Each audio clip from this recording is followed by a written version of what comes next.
So, Franz, you were telling me in class, that when I started off yoga, I mean, I've been an old student of yours, but when I used to do yoga before, I had no issue with my back. After a long gap, when I started doing my yoga, I had a lower back pain before itself, and I was really scared because physiotherapists had told me not to do yoga. And even if I did yoga, they said that I should, they recommended that I should can do backward bends but not forward bends. But you had no issue with that at all, so I just want to know your opinion. Yeah, the way we fixed really your back was, you see, I mean, if you're looking from the physiotherapeutic perspective, it's all about moving the body in one direction, not in the other direction. But the idea of yoga is actually to build digestive fire first. So once the fire is built, then it takes out the cold air out of the joints. So we have to understand that the body is composed of three properties, which is wind and bile, fiery, and then phlegm, right? So the wind actually moves because of the fire element inside the body. So it's our natural property. Natural property of the wind is to be warm. So once the wind becomes cold, what happens? It goes into the joints because that's the only resting place it can be. Why does it get cold? Because there's no fire, digestive fire in the body inside, right? So we overeat, we gorge on food that cannot be digested, the phlegm rises up, and then the fire diminishes. So what happens? The wind, which is should be warm inside the body, which is warm inside the body, turns into cold, and the cold air does not move. So where does it go? The only resting place inside the body is the joints. So once it goes into the joints, then all kind of problems happen there. So like let's say back pain, pain in the hips, pain in the knees, pain in the elbows, on the spine, the neck, shoulders, whatever it is. Yeah, everything is in this order. So then with yoga, actually, what we do, we first purify the intestinal tract.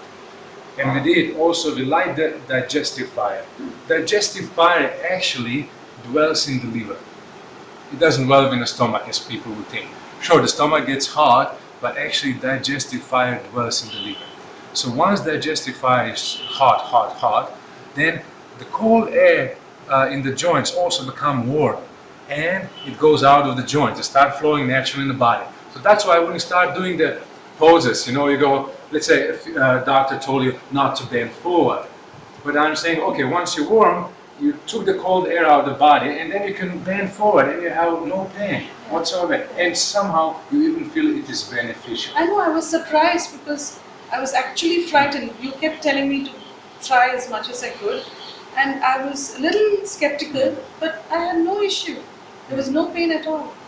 Yeah, you see, this is because you have taken, because I emphasized in the beginning that you generate the digestive fire. With the breathing. Yeah, breathing exercises with some asanas like that. So then the body is really hot, and then once it becomes hot, it's like, oh, you can do the bendings left, right, back, forth, with no extra, effort and care. Actually, you become sort of established in the asana, in the pose itself, and you have no fear of doing it.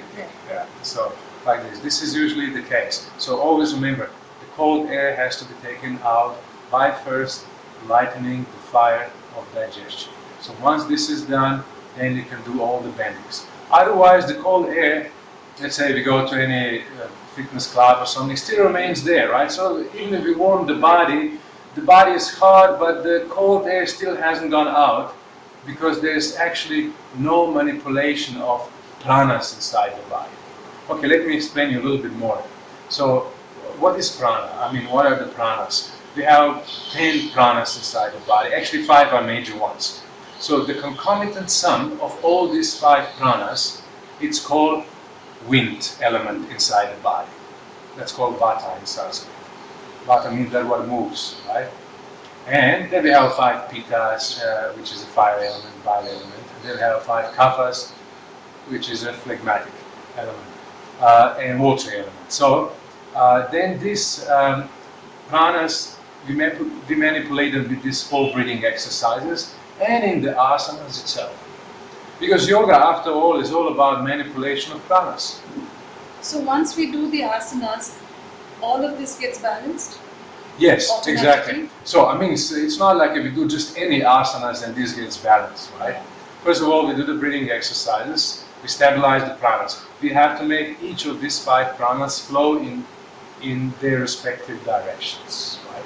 So once this is done, then we choose the set of asanas, which is the most conducive for that person. I mean, which is the most proper for that person.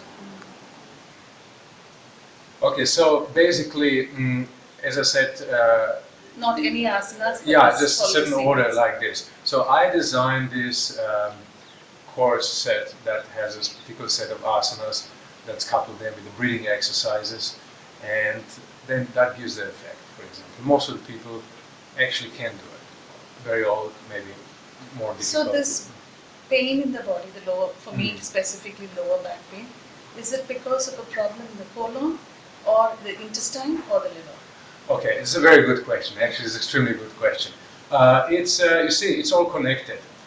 First of all, it's problem of the colon because our colon gets clogged with the phlegm, with the kapha. So that what happens? The seat of the wind element, the concomitant sum of all the pranas in the body, is in the colon.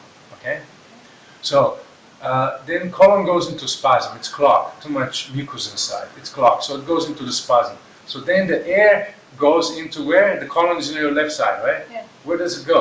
It goes to the back of the left side. That's why when we press Lower there, back. yeah, exactly, on the left side, right? Because that's the first place the wind actually goes into the body. That's the first joint. It's at the back, lower back, left side. So that's why the problem. So then, of course, when this is because, let's say, too much eating, or it can be also due to stress and other things, but usually too much clogging um, with the food. So when this is done, then the kapha rises, the phlegm rises up, and the pitta diminishes. So there's no fire in the liver. The liver gets also polluted by this toxic mess, and that's why it has no capacity to build the fire. That's why first things we do actually is we purify the liver and the colon at the same time. They're like this and like that, and diagonal end, like this. Okay? So with the kapha being high, Yeah. the vata gets into that area, into the colon. The vata is already there, but vata becomes cold. So then it does not flow anymore. Okay. So the warm vata flows, the cold vata gets into the joints immediately. Yes. So because the colon it's in a spasm, so it doesn't let it flow actually. So that's why you pressed my lower back. Yeah, that's why usually sometimes I help people by pressing the lower back, massaging the point. So